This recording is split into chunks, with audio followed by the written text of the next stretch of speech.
up, everybody? Thanks for joining us on another episode of NXT, a non-applicable recap of NXT.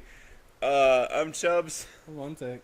Facebook and Instagram, na.podcast919. Twitter at na_podcast919. Like, share, and subscribe. All that stuff. All of it. Uh,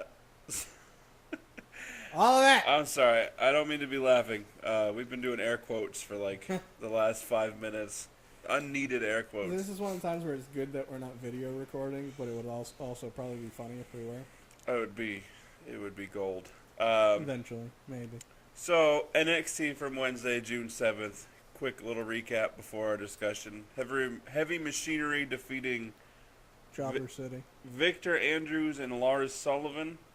I don't think Lars is that much of a job. I think they're getting ready to push him for something. Yeah, they are. Peyton Royce defeats newcomer Sarah Logan. Newcomer is correct. I haven't seen her before. Well, obviously she's been in the Performance Center. Yeah. But yeah. HIDEO ITAMI versus ONEY Lorcan, whatever his name is. Ended in a no contest, but it shouldn't have been. We'll explain that a little bit. And then No Way Jose losing to KILLIAN DAIN in the main event. Which at first I was surprised about, and then I wasn't. But we'll get to that. Okay. Now, Heavy Machinery. I enjoy them in the ring. I do not enjoy their gimmick. I want them to fight Authors of Pain already. My thought process on them right now is the same thought process I had for Fashion Police before they started doing the Fashion Files. It's like they're a comedy gimmick amongst non-comedy. Right. So it's just out of place for me. And it's not like they do enough in the ring that I haven't seen in wrestling where I'm just like, oh wow, they're fun to watch. Meh. I'd rather watch Authors of Pain. I'd rather watch... and when I'm saying tag teams, I'm just talking about, like, size-wise comparisons. Right. I'd rather watch Heavy Machinery. No? No? What? They're Heavy Machinery. I meant War Machine. Oh. Well, War Machine's incredible. I'd rather watch War Machine. The fatter dude of them. Yeah. You've seen some of this? Obviously you have, but... Yeah. Like, when he does it where he does the springboard off of the middle rope and, like, spins... Yeah. The guy his size shouldn't be doing that stuff. No. And it's great. Not even once. You know what that is? It's great. It's great. Yeah, out of all these like big size-wise tag teams, they don't do anything right now that I have never... Not that a lot do. Basically, they do a bunch of everything that I've seen with every large wrestling tag team ever. So I'm instantly bored by them. And their comedy aspect of it. Even though I find it funny when they do their jumping chest bump, and it's funny that Otis is the one that jumps higher and he's the more rotund. That's the only thing that I kind of like snicker about. The rest I'm just like, whatever. I'm not, like I said to you before we started, is I saw that they had the match. I wasn't just like, oh great. I was like, oh okay. Yeah. Like I'm not like don't want to see them, but since they're trying to build them and give them, get the hype built around them, all their matches are really short. So to me, it's... Yeah, I mean that's another problem with them is that they haven't faced anybody. Yeah. So they're carrying the match against jobbers. And yeah, and even though for most people, you want the story, you want the build up. I need stuff in the ring to match it. If what you're doing that isn't in ring work isn't... What's the word I'm looking for? Isn't drawing me in. Right. It's not like the stuff that they're doing that has nothing to do with the wrestling. I'm like, I got to see these guys every week. Right. Because I don't. I can agree with that. And it also doesn't mean that they aren't going to and can't get better and aren't going to do more. I'm just, as of right now. Lars Sullivan is a giant man. He's built. Like... Do you happen to notice he did this weird like stance, and like his sternum and his ribs and his shoulders like stuck out all weird, and he almost looked like he was like transforming into a werewolf. Yeah. I almost think he had like partial, is it giganticism or whatever the hell? I feel like he may have had that or had like a glandular problem that was caught. Yeah. so he's like half giant, half like just big dude. When he was leaving the ring after attacking Victor Andrews, because that's his shtick right now, is that he gets tag team partners, they lose, and then he attacks the partner. And Mike Tom was annoying me in that after that match too, because he kept emphasizing that Victor tagged himself in. Right. When maybe that's what was supposed to happen. Like, maybe Lars was supposed to back up and he was supposed to tag himself in. He was like, no, tag but me, and Lars was just, like, looking around, was like, fine, okay, and tagged him in. Yeah. And Tom said, like, 3 or 4 times, well, he tagged himself in and lost them the match. And I was just like, he didn't tag himself in. Did he lose the match? Technically. Yeah. But he didn't... I laughed at the chant as Lars was leaving. Say you're sorry. Yeah. Or whatever. That was pretty funny. I don't know. I'd like to see more out of him. I'd rather... I saw a picture on NXT's Instagram of just him, like, on the middle top. He had one foot in the middle rope, one on the top, and just to the crowd. But I don't know if they were having him do a singles match or what. But yeah, definitely. What he said and stuff. So, apparently they are finally pulling the trigger on the Roderick Strong, Bobby Roode feud. It sounds weird to say it like that. The Roode feud. I'm okay with it. Well, I'm totally okay with it. It makes me wonder if they're just going to have Aleister Black be down in NXT to get some more hype around him, and then they're just going to make him forego going for the NXT championship and go to Maine. Probably. And the same with Drew McIntyre, which I heard when he came back is he wanted to be down in NXT for a while, and he wanted to go for the NXT championship. I also read it, so I don't know what his inflection was, so I don't know if he was just saying it to say it opposed to meaning it. Right. I would say let Bobby Roode defeat Roderick Strong. Roderick Strong goes up to Maine roster, not the state. He's too big for 205, luckily. And then let Drew and Roode have their feud. I mean... If anyone's going to take it off from Roode, why not be Drew? Yeah. Because it was... Well, yeah. Because there was an equal amount of hype in the Drew McIntyre re-signing as there was in the Bobby Roode initial signing. Right. So it would make sense. I think... I get that NXT is the proving grounds, so to speak, and they want to showcase the talent that they have. Right. You need to have a 2-hour show. Yeah, they really do. Even though, like you've said before, with it being the 1-hour show, it doesn't get, the wrestlers don't get stale because you don't see them week in and week out. Right. But with it being a 1-hour show, you don't sometimes see certain guys for like 2 and 3 weeks. Yeah, and I don't even need to see them wrestle. Just cut a promo backstage, some kind of interview, something to set up other storylines and stuff. Yeah, that would be beneficial for the show, at least in my opinion.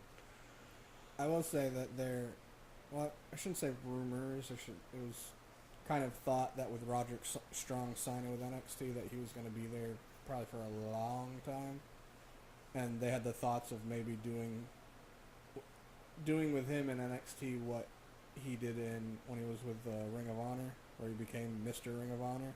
Right. So there were thoughts of them doing the NXT version of that, so he may just be there for... Yeah, but then he'd have to beat Bobby Roode. I'm not saying that's going to start right now. I just meant in general. Okay. Well, I guess. I mean, we'll he could end up being the one that takes it off Drew McIntyre before they send him up to Maine. Something like that. Yeah, I'm okay with that. Nikki Cross being Nikki Cross on the roof. I don't remember what she was going on about. She just wants Asuka. Don't we all? Yeah, well. Setting up for next week, the triple threat for the women's tag team, or the women's title. They don't have a tag team division for women. It's an elimination match, too. Yeah, and Ember Moon's been cleared to return. We mentioned last week. Yeah, she's already had a couple matches. Like at live shows or at tapings? Tour. Okay. I really feel like she's going to interfere in this match. Agreed. Before anybody gets eliminated, setting up the Fatal 4-Way that was supposed to take place. Or the match is going to go similar. I feel like either what you said or it's going to be similar to what Asuka did when they were doing the #1 contendership, where the match was basically almost over and then Asuka came down and just wrecked all of them. I'm just saying that based on WWE liking to repeat, what they do.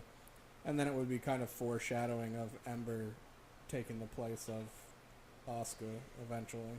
If they did it, it would be Asuka and I guess Ruby Riott. Nikki Cross would be eliminated, and then Ember would just take. Because it's eliminated. I mean, nobody has to technically be eliminated. It could just be a long match where there's a bunch of close near falls and. Yeah. Sorry, I interrupted you. No, it's fine. I guess we'll see what happens. I don't know. I having trouble expressing my feelings towards NXT over the past month. I feel like, alright, so the first one that I did by myself, that show was good. Like, I actually felt like a star-packed, really well put together episode. And they haven't seemed to have one as quality. I mean, they've had plenty that are, that was a good show, but not like the same vibe as that one since for me. Yeah, I think my excitement for NXT, because for a while I was like, I gotta watch NXT. NXT's must-see TV. With the DIY separation and then the injury to Ciampa. Yeah, so there's such a gap in between when you're going to get to see the culmination. It's completely deflated all the momentum, in my opinion, that the brand had. There's enough other guys that I want to see that it doesn't bother me, and plus, I'm obviously older than you, so I've been seeing that for years, so I'm mentally used to it. Like, I remember when Shawn Michaels put Marty Jannetty through the barbershop window. So, I've been seeing it for years, so I'm more... I'm okay, yeah, but... I can't put Marty Jannetty and Shawn Michaels as a tag team. No, I'm just saying as far as shock value and people being like, why'd that need to happen? Yeah, and this wasn't even shocking because we all knew it was going to happen. I just feel like it's null and voided by the injury and null and voided by... It was poorly timed. Yeah. It was like the Shield breakup, which happened at least a year too soon. And a year before all three of them even wanted to. Yeah. I don't know. No, I don't disagree with you. I'm just saying, like, for me, even though it sucks and I don't really like DIY, like, a lot, and they were highly entertaining. Yeah. It's not enough to deflate me just because... If Ciampa hadn't been injured and needed the surgery and they just jumped right into the feud, I may feel differently. I may still be excited about it. But you probably would, because at least if you being disappointed and mad that they broke up, you'd at least be able to see it continue. Opposed to now we got like 6+ months of nothing, and then they might even scrap it because... Right. And I'm tired of McIntyre fighting jobbers. He said, what, one legit match? I'm not calling that Murphy, or that, not Murphy, the other one. Wesley Blake. That's not a legit match. Blake hasn't been on NXT forever. Oh, for a long time. He's officially a jobber in my mind. He had that, his debut match was against Cien Almas. I don't remember. He had a match against Cien. He also had a match against ONEY. Yeah. Jobber. Essentially. When I think jobber, I think of a guy where I'm not going to remember his name tomorrow. James Ellsworth was a jobber. And I only remember his name because he's still on TV. Yeah. Duh. Victor Andrews is a jobber, and Oh, definitely. You can tell by looking at people whether or not they're jobbers or not. Yeah. Like James Ellsworth he's built like a jobber. Right. He's built like if Gilbert was on steroids. And got his chin knocked off. Yeah. I said to B the other day that I wanted to see James Ellsworth and Sergeant Slaughter have a program where James is jealous of his chin. I just thought it would be funny. I was reminded of his chin because I'm rewatching Raw episodes of Raw from the 90s, and in 97 he was, well, probably for longer than just 97, but he was the commissioner of the WWF at the time, and DX keeps making fun of his chin, so I was reminded of that. See, I wanted to go back and start watching some of the old ones, but it's just like anytime I pick one, I start it, and I'm just like, I feel like I'm already missing too much, and I don't want to go back and be like, well, I'm still missing some of this, so I got to keep going back, and I definitely don't want to start at the beginning. Actually, I shouldn't say that. I may someday just start at the beginning and the very beginning. Yeah. Just for gits and chiggles. I started in September. I went back and restarted from like September 22nd, 1997, I think. I mean, I guess I could technically start like on the Raw after a WrestleMania. Yeah. Where it'll at least give you a recap of most feuds, and it's going to be starting new ones. I started with the first time that Austin gave Vince a stunner and kicked off that whole feud. He got arrested and everything. Kind of remember. I figured it was a good time to start that. Who's next for Authors of Pain? Because they had the vignette promo video of the tag division. Yeah. Which they showed DIY in. Yeah. I don't know. They have those two new guys that the episode that I did by myself, the first one. So you didn't watch the. I don't remember their names. They're both ex-football players. One of them looks like Dean Cain and Iron Chef dude had a love child. Another guy looks like Jody from Shameless, the American version. Oh yeah, you told me about that. Yeah, they got those two guys that I've only seen them once on TV, but they're sprinkled throughout NXT's Instagram stuff. Obviously, you got Heavy Machinery. You got the Ely brothers, which I've seen twice, and once they got beat up before the match started, and the other one they got jobbed out, basically. Yeah. Plus, there isn't the Dusty Rhodes tournament gonna be somewhat soon?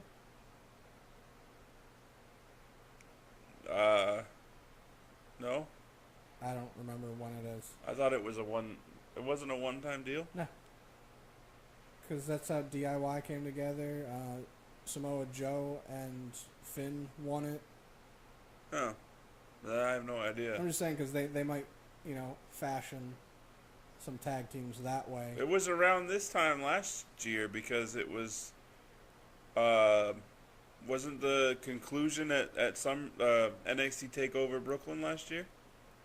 Because there was the 3 triple threat tag team match, or it might have been Fatal 4-Way. I don't remember.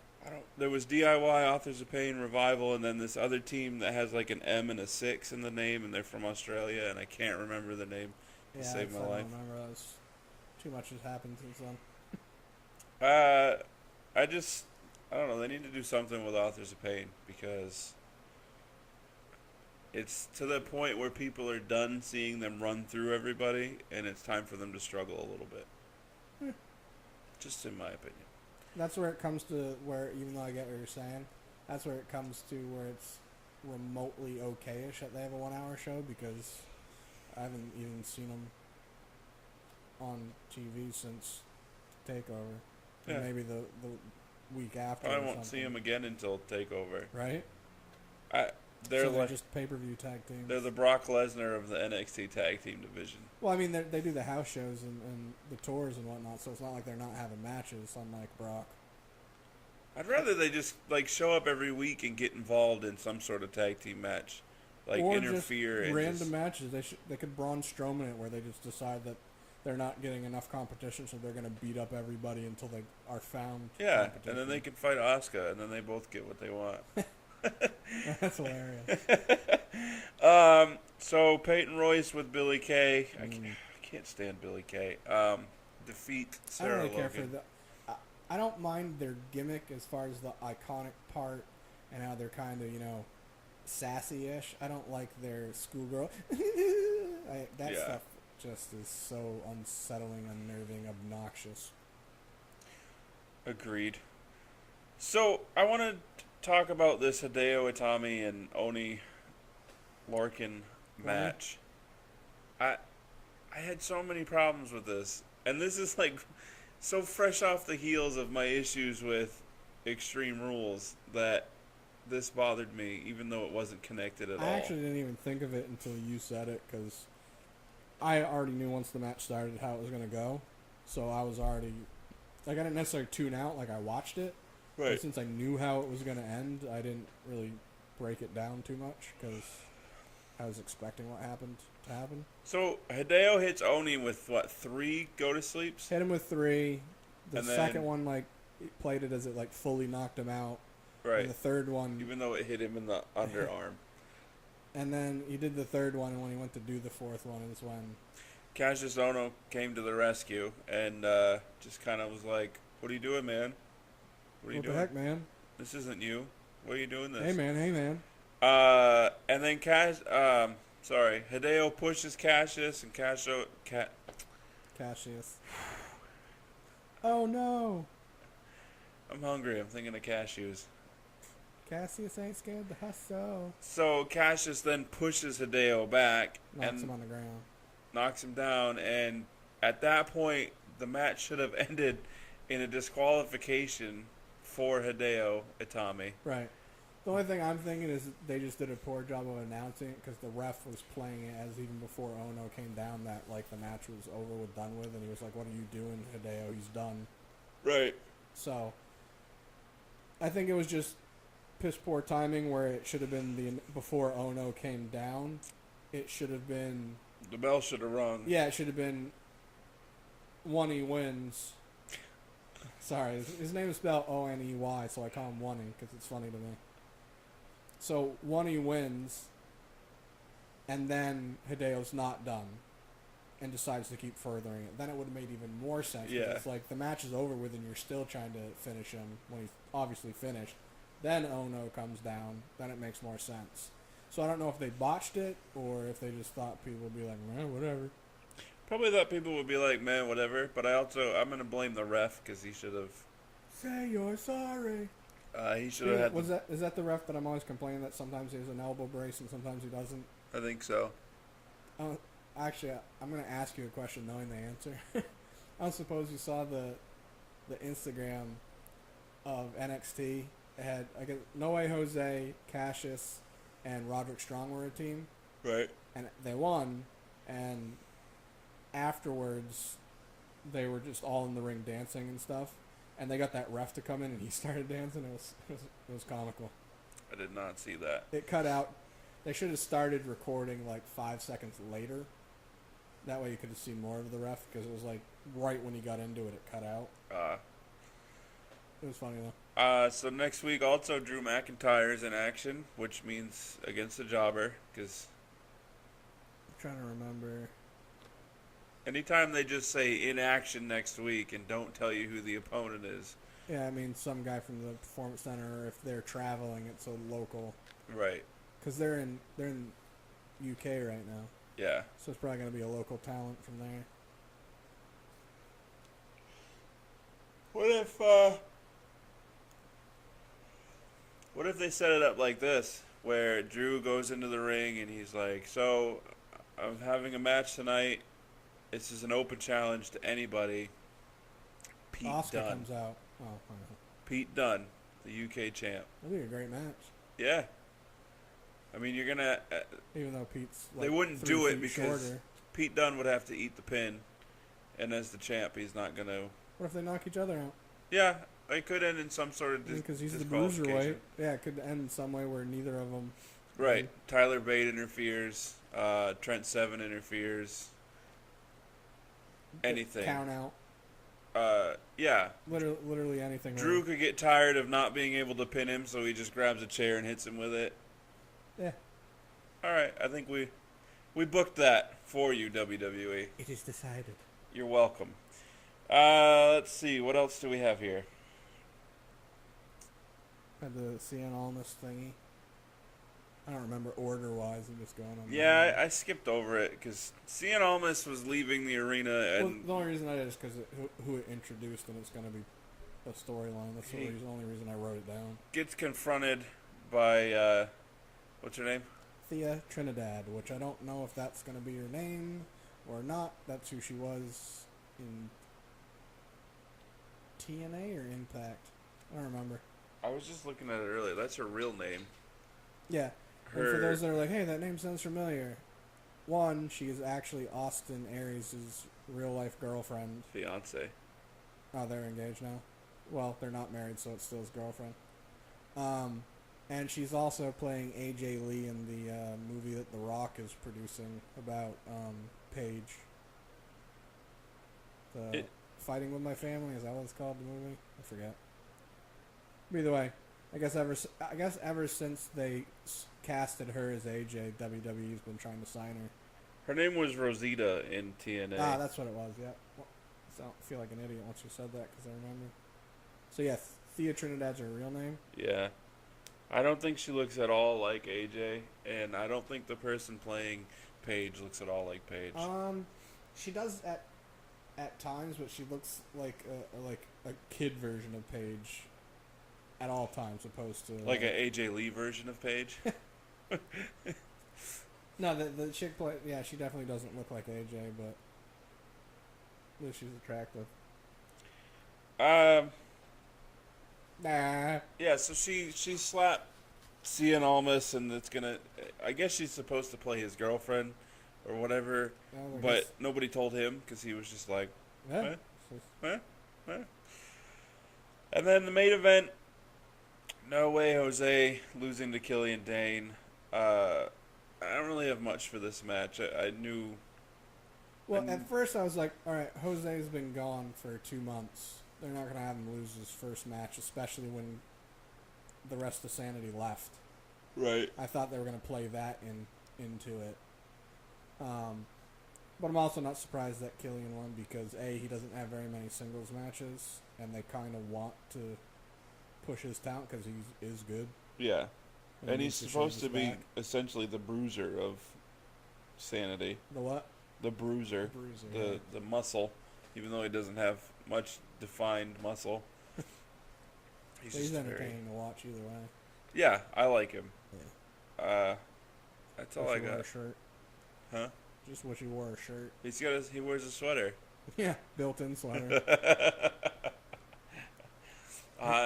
He wears a sweater. Right, air quotes.